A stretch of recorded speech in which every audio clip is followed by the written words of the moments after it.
সুপ্ৰভাত প্ৰিয় বন্ধুসকল, আজিৰ দিনটোৰ ৰাশিফল লৈ মই আপোনালোকৰ সন্মুখত পূজাৰী ভদ্ৰকান্ত শৰ্মা। আজি মাঘ মাহৰ পহিলা তাৰিখ 1 তাৰিখ বৃহস্পতিবাৰ, ইংৰাজী 15 জানুৱাৰী 2026 চন।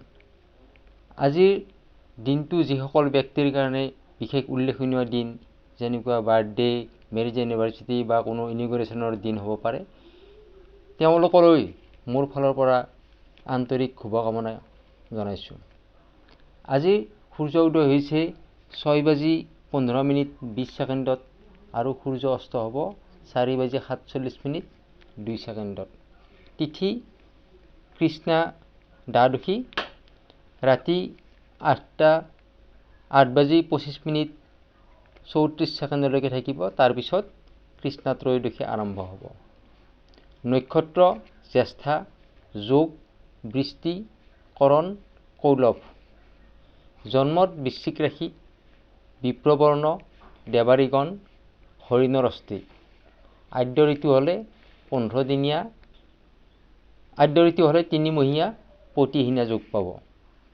মৰণত একপদ দোষ, ৰাতি 8:25:34 যোৱাত মৰণত কোনো দোষ নাই। আজি যাত্ৰা নাই। শুভকৰ্ম হৈছে গৰ্ভধান, নতুন বস্ত্ৰ ধাৰণ, ৰত্নাদি ধাৰণ। এইবিলাক আজিৰ দিনটোৰ শুভকৰ্ম কৰিব পাৰে। এতিয়া ৰাশি অনুসাৰে মই আপোনালোকৰ ৰাশিবিলাক কৈ দিছোঁ। মেষ ৰাশি, বঁটা বা সন্মান লাভ।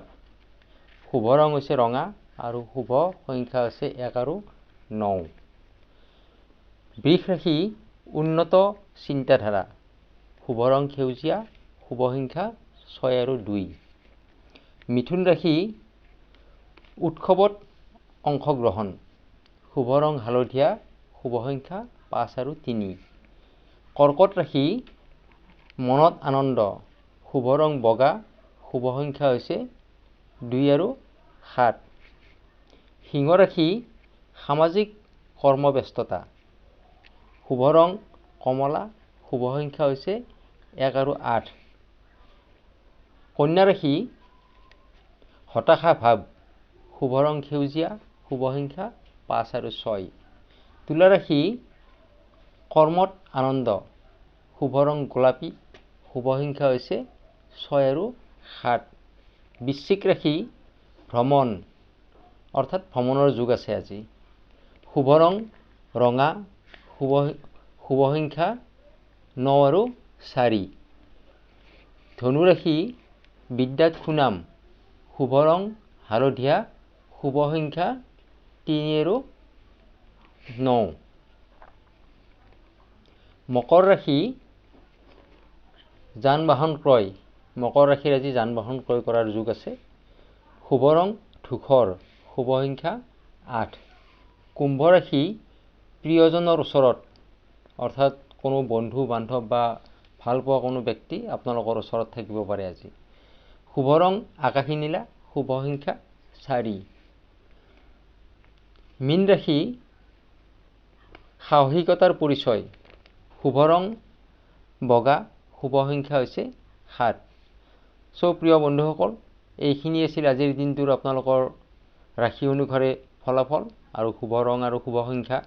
প্ৰিয় বন্ধুসকল, অহা সোমবাৰৰ পৰা সাপ্তাহিক ৰাশিফল, অৰ্থাৎ আগন্তুক 7 দিন আপোনালোকৰ কেনেকুৱা যাব, এই বিষয়ত মই এটা ভিডিঅ' প্ৰচাৰ কৰিম। আপোনালোকে দৈনিক প্ৰতিটো সপ্তাহতে এই ভিডিঅ'টো আপোনালোকে চাব পাৰিব। ধন্যবাদ।